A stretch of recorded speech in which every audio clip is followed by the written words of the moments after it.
کہ انسان کی فطری خواہشات کی تکمیل کے لیے ایک ضابطہ اور ایک قانون جو مقرر کیا گیا وہ نکاح ہے۔ لہٰذا نکاح ہی وہ واحد ذریعہ ہے کہ جو فطری تقاضوں کو پورا کرنے کے لیے اسلام نے ہمیں عطا فرمایا ہے، اور اس نکاح کے ذریعے ہی ہمیں اللہ تعالیٰ نے جانوروں سے ممتاز کر دیا۔ مفتی احمد یار خان نعیمی رحمۃ اللہ علیہ آپ فرماتے ہیں کہ نکاح اور ایمان یہ دو چیزیں ایسی ہیں، یعنی یہ دو عبادتیں ایسی ہیں نکاح اور ایمان، کہ فرمایا کہ جو سیدنا آدم علی نبینا علیہ الصلوۃ والسلام سے شروع ہوئی ہیں اور تا قیامت یہ دو عبادتیں رہیں گی، اور نکاح ایک بہترین عبادت ہے۔ اس نکاح کو اگر عبادت سمجھ کر اور اس کے تقاضوں کے مطابق اس نکاح کی عبادت کو ادا کیا جائے، کیونکہ نکاح ایک بہترین عبادت بھی ہے اور اس سے نسل انسانی کی بقا بھی ہے۔ یہی نکاح کے ذریعے ہی نسل انسانی کی بقا میں اور اسی نکاح کے ذریعے اس امت میں صالحین، ذاکرین، عابدین کی پیدائش کا ذریعہ بھی نکاح ہے۔ اگر آپ دیکھیں صالحین، کتنے بڑے بڑے نیک صالحین ہستیاں، جن میں سے ایک ہستی کا آج مجھے ذکر پاک کرنا تھا، لیکن میں صرف ان کا نام بھی لے لوں تو یہ بھی ان کے لیے خراج عقیدت۔ وہ ہستی ہیں خواجہ نظام الدین اولیاء محبوب الہی رحمۃ اللہ علیہ۔ آج 18 ربیع الثانی ہے اور آج ہی آپ کا وصال ہوا، اور سرزمین ہند پر اگر آپ دیکھیں تو اللہ رب العالمین نے جن اولیاء کرام کو پیدا فرمایا ہند کی سرزمین پر، انہی میں سے ایک سلسلہ عالیہ چشتیہ کے عظیم پیشوا اور مشہور ولی اللہ حضرت سیدنا خواجہ نظام الدین اولیاء محبوب الہی رحمۃ اللہ علیہ بھی ہیں، کہ آپ کا نام جو ہے وہ محمد القباد شیخ المشائخ سلطان المشائخ نظام الدین محبوب الہی، اس کے نام سے دنیا آج انہیں یاد کرتی ہے۔ آپ سیدی، آپ حسنی سادات سے ہیں، یعنی والد اور والدہ کی طرف سے حسنی حسینی جیسے غوث پاک ہیں، ایسے آپ بھی نجیب الطرفین ہیں، یعنی والدین کی طرف سے حسنی اور حسینی ماں کی طرف سے، اور 27 ظفر المظفر کو آپ کی جو بدھ کے دن یو پی ہند کے شہر بدایوں میں آپ پیدا ہوئے، اور اسی طرح آپ کا وصال جو ہے وہ آج کے دن ہوا، اور آپ کا جو اگر زندگی کو پڑھیں تو کیا ایک عظیم ہستی ہیں۔ بابا فرید الدین مسعود گنج شکر رحمۃ اللہ علیہ آپ کے پیر و مرشد ہیں، اور بابا فرید کو کون نہیں جانتا۔ بابا فرید کے جو مرشد ہیں وہ خواجہ بختیار کاکی ہیں، اور ان کے جو مرشد ہیں وہ ہمارے خواجہ خواجگان خواجہ معین الدین چشتی اجمیری رحمۃ اللہ علیہ ہیں۔ تو یہ سلسلہ عالیہ چشتیہ کی عظیم ہستیوں میں، اور آپ کے جو مریدین ہیں وہ بھی بہت سارے، لیکن ان میں سے جن کا نام دنیا سب سے زیادہ جانتی ہے وہ امیر خسرو ہیں، جو خواجہ نظام الدین اولیاء محبوب الہی سے کتنا پیار کرتے ہیں۔ اگر ان کی زندگیوں کو پڑھیں تو آپ کو پتہ چلے گا کہ یہ کیسی پاک ہستیاں ہیں۔ تو یہ خراج عقیدت آج تھوڑا سا میں نے پیش کر دیا۔ بات میری یہ چل رہی تھی نکاح کے ذریعے ہی صالحین، ذاکرین، اللہ کا ذکر کرنے والے، عابدین جو ہیں وہ ان کی پیدائش کا ذریعہ بھی یہ نکاح ہے۔ یہ صالحین، یہ ذاکرین، یہ عابدین، یہ جب ماں باپ ایسے ہوتے ہیں پاک، ان کا کردار پاک ہوتا ہے، انہوں نے دین کو سمجھا ہوتا ہے، تو پھر ان کی نسل انسانی جب آتی ہے تو ایسے ہی پاک لوگوں کی آتی ہے۔ اگر آپ ان ہستیوں کا جن کا میں نے ابھی ایک نام لیا، تو جیسے خواجہ نظام پاک جو ہیں، اور ان کے جو سلسلے میں ان کے جو بزرگان دین ہیں یا ان سے نیچے اگر آپ ان کے والدین کا بھی دیکھیں، ان کے پیر و مرشد کا دیکھیں، ان کے پورا ایک نظام جو انہوں نے دیا ہوا ہوتا ہے. دہلی میں خواجہ نظام پاک نے کتنا بڑا کام کیا، اگر آپ دیکھیں تو آپ کو پتہ چلے گا، ان کی زندگی حالات کو پڑھیں. تو یہ عرض کرنے کا مدعا میرا یہ تھا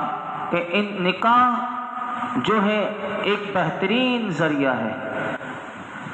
اور نکاح یہ بھی یاد رکھیے گا کہ انسان مرد کا صرف انسان عورت سے ہی ہو سکتا ہے. آپ کہیں گے یہ کوئی انوکھی بات تو نہیں،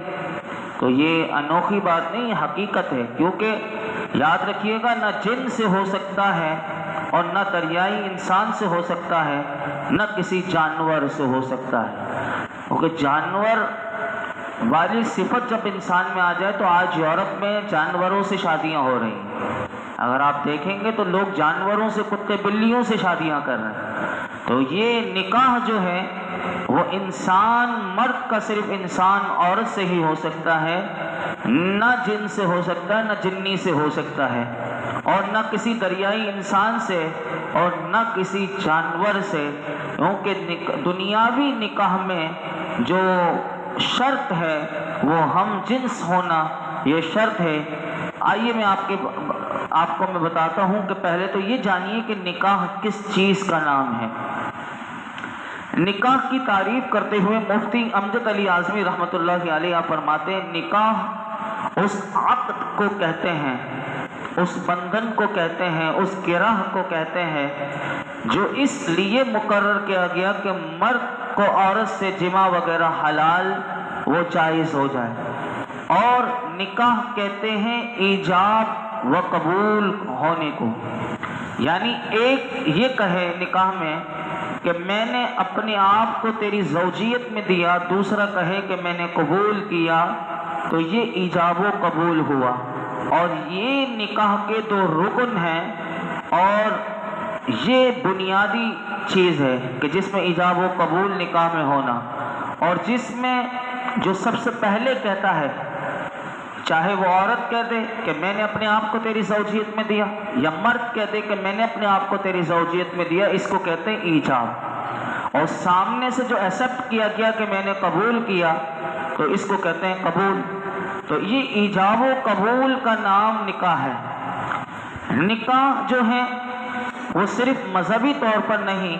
بلکہ معاشرتی طور پر بھی انتہائی اہمیت کا حامل ہے، اور نسل انسانی کی بقا جو ہے اس کا ایک بہترین ذریعہ. اسی طرح انسان کی نگاہوں کی شرمگاہوں کا تحفظ اور بدکاریوں کی کافی حد تک جو ہے وہ بندش یعنی رکاوٹ انسان کو بدکاری سے روک دیتا ہے. نکاح جو ہے وہ اس لیے بھی یہ ان تمام چیزوں میں، نکاح میں یہ ساری چیزیں وابستہ ہیں کہ معاشرتی طور پر اگر آپ دیکھیں، اور یہ ساری چیزیں جو میں نے ابھی آپ کے سامنے عرض کی کہ نسل انسانی کی بقا، نگاہ اور شرمگاہ کا تحفظ، بدکاریوں کی کافی حد تک جو ہے بندش، یہ ایک ساری چیزیں اگر آپ دیکھیں تو ایک ایسی حسین چیزیں ہیں جو معاشرے کے لیے کلیدی یعنی چابی کی ایک حیثیت رکھتے ہیں. اور اس کے علاوہ بھی معاشرہ جو ہے وہ بنتا کس طرح ہے. ایک معاشرے میں اگر دیکھیں تو معاشرہ مختلف خاندانوں سے مل کر ہی بنتا ہے، اور جن معاشرے میں اگر آپ دیکھیں خاندانوں کا تصور نہیں، آج بھی لوگ اتنی دلیری سے کہہ دیتے ہیں، اپنی زبان منہ پھٹ ہوتے ہیں، ہمارا خاندان سے ہمارا کیا واسطہ. یہ خاندان بہت اہم چیز ہے. جو اپنے رشتہ داروں کو کچھ نہیں سمجھتے، اپنے چچا ماموں کو، اپنی پھوپھیوں کو، اور جو سسرالی رشتہ دار ہیں، اور یہ تمام رشتہ دار ایک پورا ایک نظام اللہ رب العالمین نے دیا ہے. اگر اس کی کوئی اہمیت نہیں تو پھر تو وہی جانوروں والا معاشرہ اگر آپ دیکھیں یورپ میں تو وہاں کوئی یہ خاندان کا تصور نہیں ہے. اور اگر جن معاشروں میں خاندان کا تصور نہیں، وہ معاشرہ اگر آپ جا کر دیکھیں باہر ممالک میں تو در حقیقت آپ کو ایسا لگے گا کہ وہ درندوں کے جنگل کا نقشہ آپ کو پیش کرتا ہوا نظر آئے گا، کہ جہاں صرف اپنی خواہش پوری کر لی جائے اور بس اس کو چھوڑ دیا جائے. تو یہ اسلام کا نظام نکاح نہیں ہے، اسلام کا دیا ہوا نظام نہیں ہے، اور لہٰذا حسین معاشرے کے لیے اگر دیکھا جائے تو خاندان ایک اکائی کی حیثیت رکھتا ہے، اور اسی خاندان کے ارتقائی مراحل کا سب سے پہلا مرحلہ اور اس کی بنیاد جو ہے وہ ازدواجی زندگی ہے، اور یہ زندگی جو ہے جس کا صحیح تصور جو ہے وہ نکاح شرعی کے بغیر یہ ممکن ہی نہیں ہے، کیونکہ اسلام نے نسل کی حفاظت اور مہذب معاشرے کی تشکیل اور کے لیے اسلام نے جو ہے وہ نکاح کی صورت میں ایک خوبصورت نظام ہمیں عطا کیا ہے، اور اس کو اگر کوئی نظر انداز کر دے تو پھر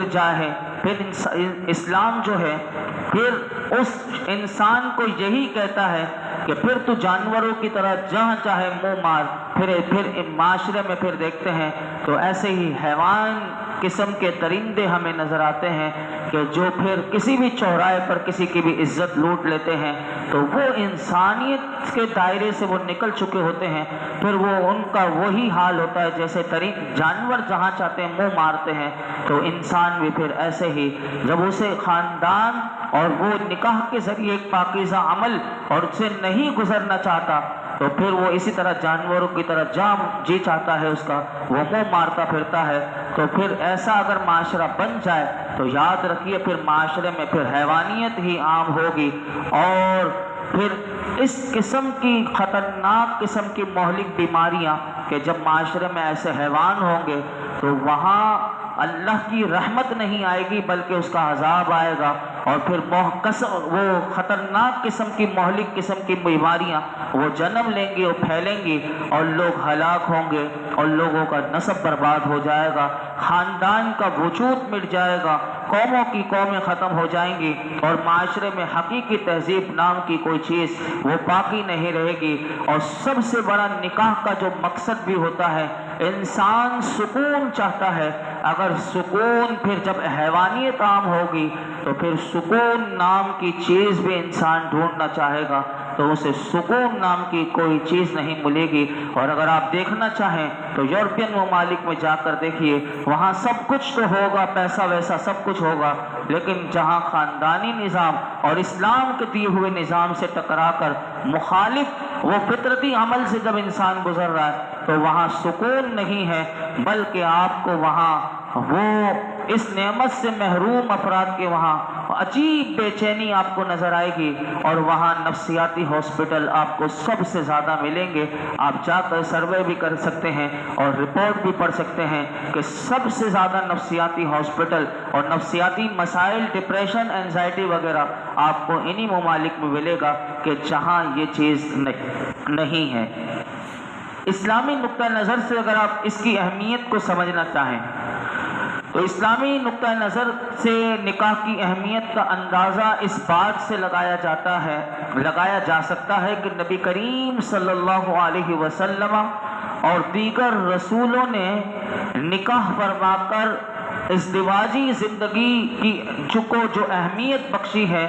وہ قرآن کریم سے پہلے ہم سنتے ہیں، سنیے، اور پھر نبی کریم صلی اللہ علیہ وسلم نے کیا ارشاد فرمایا وہ میں آپ کے سامنے رکھتا ہوں۔ قرآن حکیم میں سورہ رعد 13واں پارہ ہے، آیت نمبر 38 میں اللہ رب العالمین نے ارشاد فرمایا کہ وَلَقَدْ أَرْسَلْنَا مِن قَبْلِكَ وَجَعَلْنَا لَهُمْ أَزْوَاجًا وَذُرِّيَّةً،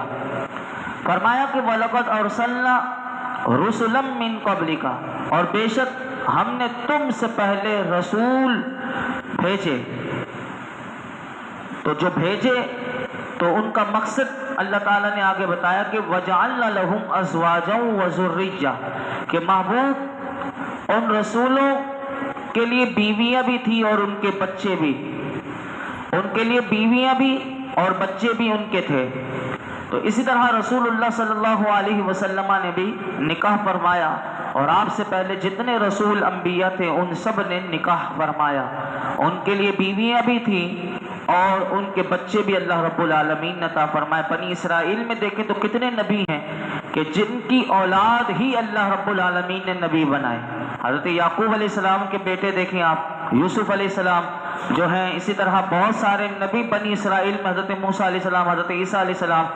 اور اسی طرح حضرت داؤد علیہ السلام، حضرت سلیمان علیہ السلام، یہ سب بنی اسرائیل میں ہیں۔ اور نبی کریم صلی اللہ علیہ وسلم بنی اسماعیل میں سے حضرت ابراہیم، حضرت اسماعیل اور میرے آقا علیہ الصلوۃ والسلام انہی کی اولادوں میں سے ہیں۔ تو اسی طرح میرے آقا علیہ الصلوۃ والسلام نے بھی نکاح فرمایا، آپ کے بھی بیٹے اور بیٹیاں ہیں۔ تو یہ جو ہے یہ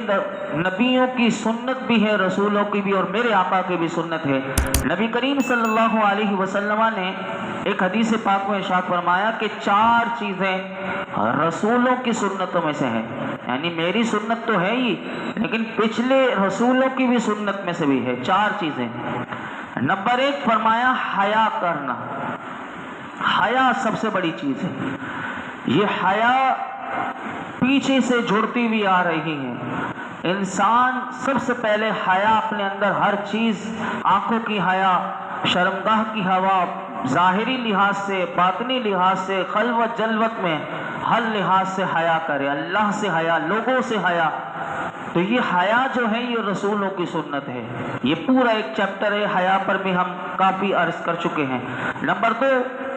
عطر لگانا، خوشبو لگانا، اپنے جسم کو پاک صاف رکھنا، اور عطر لگانا انسان اپنے آپ کو معطر رکھے، اور اس کے باڈی سے انسان کے بدبو کے، یعنی وہ کسی کو تکلیف نہیں بلکہ عطر لگائے اور وہ رسولوں کی سنت سمجھتے ہوئے لگائے اور اپنے آقا کی سنت سمجھتے ہوئے لگائے، تو اس پر اسے اجر بھی ملے گا۔ حیا کرے کیونکہ یہ رسولوں کی سنت تھی، یہ ذہن میں یہ، کیونکہ جب نظریہ اور جس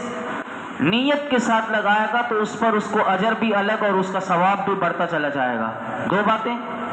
نمبر 3 میرے آقا علیہ الصلوۃ والسلام فرماتے ہیں مسواک کرنا، یہ رسولوں کی سنت اور حضور کی بھی سنت۔ نمبر 4 نکاح کرنا۔ یہ 4 چیزیں ہیں جو میرے آقا علیہ الصلوۃ والسلام نے ارشاد فرمایا کہ یہ رسولوں کی سنت ہیں۔ اسی طرح قرآن کریم میں اہل ایمان کو دیکھیں، یہ تو رسولوں کے بارے میں اللہ نے عرض کیا، تو جتنے اہل ایمان ہیں ان کو بھی اللہ رب العالمین نے نکاح کرنے کا اور اس کی ترغیب دلائی ہے۔ تو قرآن کریم کے خطبے میں نے آیت کریمہ پڑھی تھی، اللہ تعالیٰ نے ارشاد فرمایا وَأَنكِحُوا الْأَيَامَ مِنكُمْ، فرمایا کہ نکاح کرو اپنوں میں ان کا جو بے نکاح ہوں، یعنی نکاح کرو، یہ اللہ نے حکم دیا۔ اسی طرح نبی کریم صلی اللہ علیہ وسلم نے بھی بار بار اپنی امت کو مختلف مواقع پر نکاح کے بارے میں کیا فرمایا کہ نکاح کرو۔ فرمایا، حدیث پاک آتی ہے، یہ مصنف عبد الرزاق میں حدیث نمبر 10418 یعنی 10,418 حدیث کا نمبر ہے، کہ جس میں رسول اللہ صلی اللہ علیہ وسلم نے ارشاد فرمایا من احب فطرتی فلیستن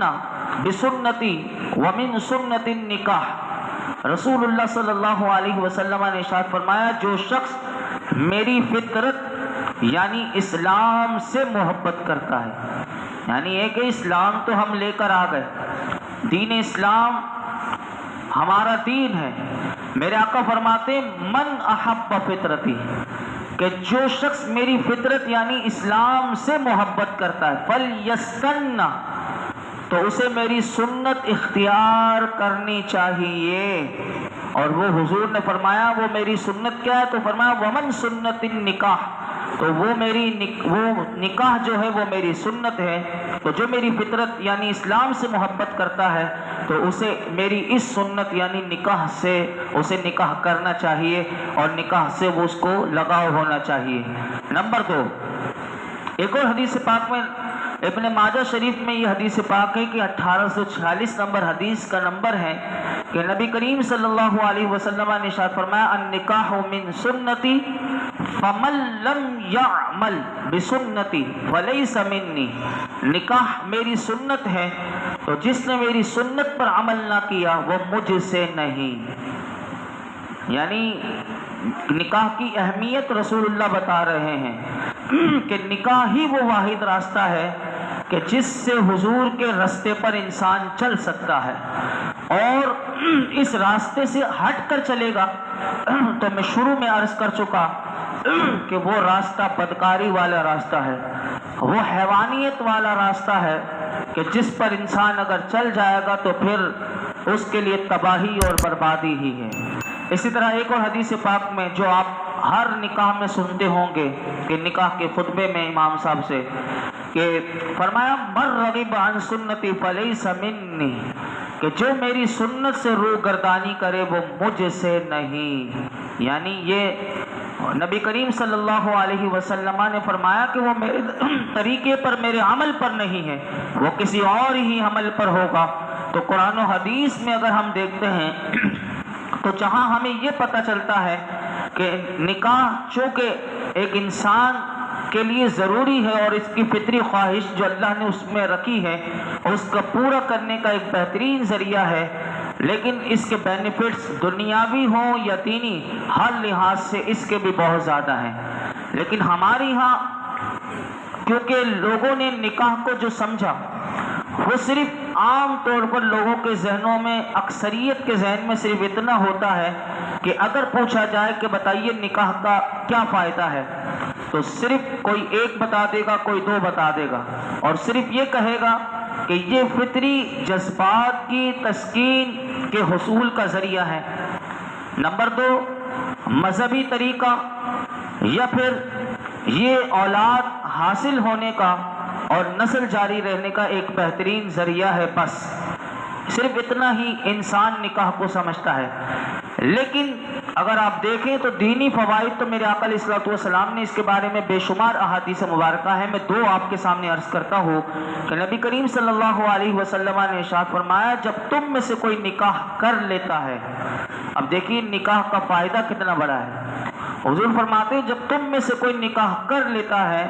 تو شیطان کہتا ہے ہائے افسوس، ابن آدم نے مجھ سے 2/3 دین بچا لیا۔ یعنی دین انسان کا 2/3، 3/3 میں سے 2/3 انسان کا دین جو ہے وہ نکاح کے ذریعے بچ جاتا ہے۔ کیونکہ انسان برباد جو کرتا ہے نا شیطان، یہ اسی انسان کی جنسی خواہش کے ذریعے زیادہ اسے برباد کرتا ہے۔ کیونکہ اگر آپ دیکھ لیں اس کے مجازی میں جو لوگ لگے ہوئے ہوتے ہیں تو وہ سارا دن رات اسی چکر میں، بس اسی خیالات میں اپنے، وہ نہ نمازوں کی، نہ دین کی، نہ کسی چیز کی انہیں فکر ہوتی ہے، اور اسی میں بعض لوگ تو یہاں تک کہ دین اسلام چھوڑ دیتے ہیں، کوئی عیسائی بن جاتا ہے، کوئی قادیانی بن جاتا ہے، کوئی شیعہ بن جاتا ہے، کوئی کچھ بن جاتا ہے۔ یعنی اسی لڑکی کو، اس عورت کو حاصل کرنے کے چکر میں، یعنی اگر نکاح کے ذریعے اگر ہوتا تو اس کی، کیونکہ ایسی کئی مثالیں آپ کو ملیں گی کہ جنہوں نے اپنا دین صرف اس وجہ سے چھوڑا کہ مجھے وہ عورت پسند ہے اور وہ عیسائی ہے، تو ان کے ماں باپ نے کہا کہ تم عیسائی بن جاؤ، ہم تمہارا نکاح اپنی بیٹی سے تمہاری شادی کر دیں گے۔ تو اب کیونکہ اس نے دین اسلام کو نہیں سمجھا تو اس کے لیے دین اسلام کوئی اہمیت نہیں رکھتا، اسے صرف اس شادی کرنے سے مقصد یعنی اپنی جنسی خواہش اور اپنی چاہت کو پورا کرنا، اپنی نفس کی خواہش کو پورا کرنے کے چکر میں وہ دین اسلام کو بھی چھوڑ دیتا ہے۔ بعض لوگ قادیانی بن جاتے ہیں اور بعض لوگ ہندو تک بھی بن جاتے ہیں، انہیں کوئی مقصد نہیں ہوتا، انہیں مقصد صرف شادی کرنے سے اور لڑکی سے ہوتا ہے، حالانکہ یہ نہیں ہے نکاح کا مقصد۔ اسی لیے میرے آقا علیہ الصلوۃ والسلام نے فرمایا کہ جب تم میں سے کوئی نکاح کر لیتا ہے تو شیطان کہتا ہے ہائے افسوس، ابن آدم نے مجھ سے 2/3 دین بچا لیا۔ تو نکاح اتنی بڑی نعمت ہے، اس کو نعمت سمجھا جائے۔ نمبر 2، نبی کریم صلی اللہ علیہ وسلم نے ارشاد فرمایا کہ جس نے نکاح کیا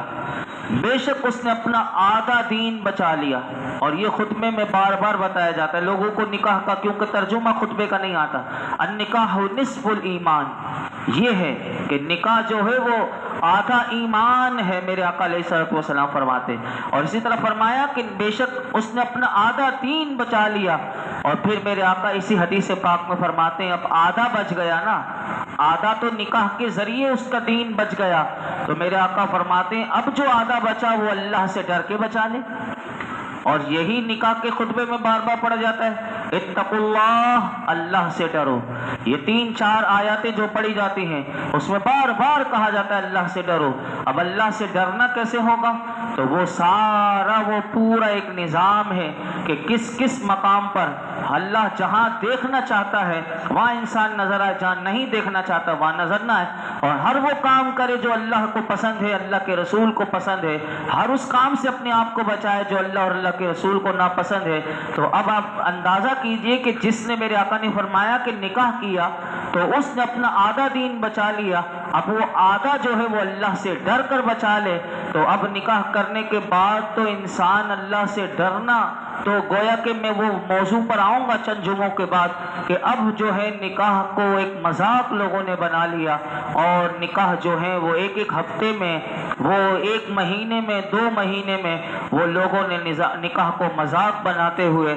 اب وہ جو چلا ہے ایک وہ پیٹرن، وہ طلاق کی طرف، وہ خلا کی طرف لوگوں نے وہ اس نکاح کے عظیم مقصد کو سمجھا نہیں، اور بس وہ کیونکہ عزت کا معاملہ، کبھی کیا شوہر کی عزت کا معاملہ، کبھی وہ اپنے گھر والوں کا معاملہ، بس اسی کو بنیاد بناتے ہوئے کبھی میرے باپ کا معاملہ، کبھی میری ماں کا معاملہ، کبھی بہنوں کا معاملہ، کبھی کس کا معاملہ،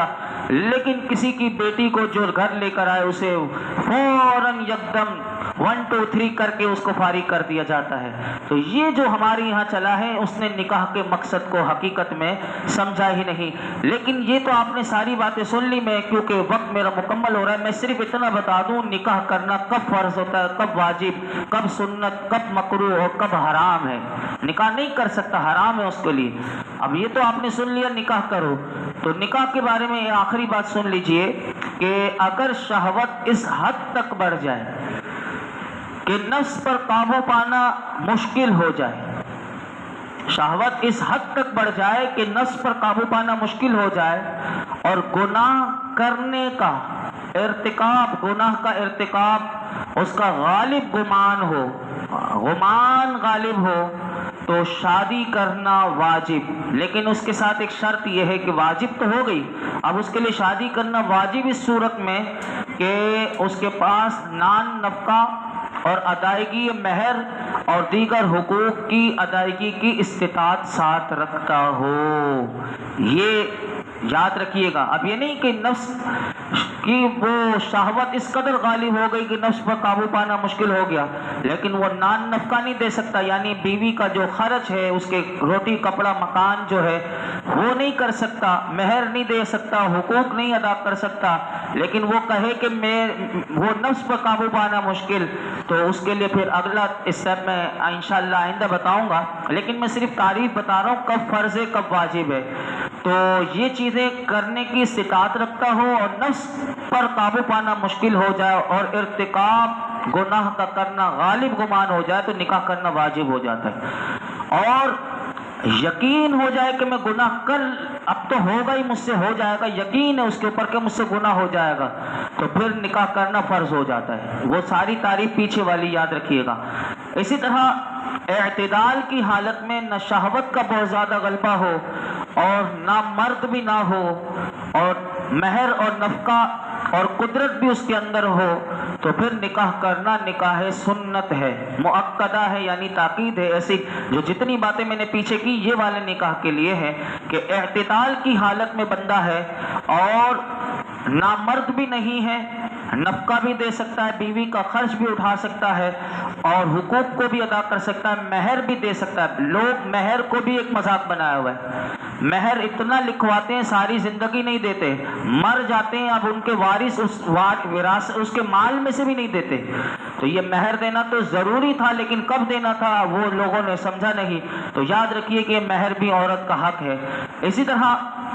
اگر یہ اندیشہ ہو کہ نکاح کرے گا لیکن بیوی کا خرچ نہیں اٹھا سکتا، نان نفقہ نہیں دے سکے گا اور ضروری باتیں جو ان کو پورا نہیں کر سکے گا، یہ اندیشہ ہے، یقین نہیں ہے،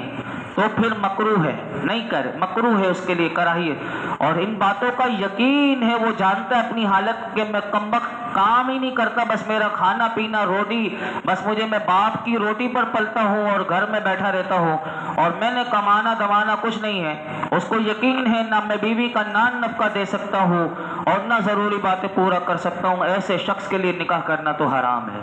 اس کا نکاح وہ نہیں کر سکتا۔ تو یہ باتیں تھیں، وہ باقی آگے کا جو ہے وہ میں آپ کے سامنے اسٹیپ بائی اسٹیپ عرض کروں گا، تاکہ یہ جو ہمارے معاشرے میں خرابیاں پائی جاتی ہیں تاکہ ہم اس کو دور کریں، اور ہمارے اندر بھی جو ہم نے نکاح کر لیا اس میں جو جو ہمیں اپنی اصلاح کی بات ملے اس کو ہم لیں، اور آگے جو ہم اپنی نسلوں کے لیے کچھ ایسا سامان کر کے جائیں کہ وہ بھی صحیح راستے پر، تاکہ میں نے شروع میں کہا تھا یہ نکاح ہی ایک ایسا بہترین ذریعہ ہے کہ جس کے ذریعے صالحین، عابدین، ذاکرین جو ہے وہ اسی نکاح کے ذریعے پیدا ہوتے ہیں، اور پھر اس امت کے اللہ رب العالمین ان کو وہ مصلح بنا کر، رہنما بن کر وہ سامنے آتے ہیں کہ جو لوگوں کی اصلاح کے لیے بھی کام کرتے ہیں اور اللہ کے دین کے لیے بھی بہت بڑی خدمت انجام دیتے ہیں۔ تو اس نکاح کے مقصد کو ہمیں سمجھنا چاہیے۔ اللہ رب العالمین ہمیں غور و فکر کی توفیق عطا فرمائے۔